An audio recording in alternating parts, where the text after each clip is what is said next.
સમગ્ર રાજ્યમાં બોર્ડની પરીક્ષાનો આરંભ થયો છે। જ્યારે આ પરીક્ષામાં બાળકો માટે પ્રથમ દિવસે તેમના વાલીઓ પણ સાથે જોડાયા હતા।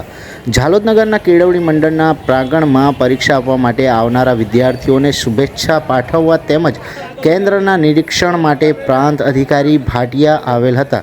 પ્રાંત અધિકારી ભાટિયાએ બોર્ડની પરીક્ષા આપવા આવેલા વિદ્યાર્થીઓને પુષ્પગુચ્છ આપી ગોળથી મોઢું મીઠું કરાવી કેન્દ્રના પ્રાંગણમાં પ્રવેશ આપ્યો હતો।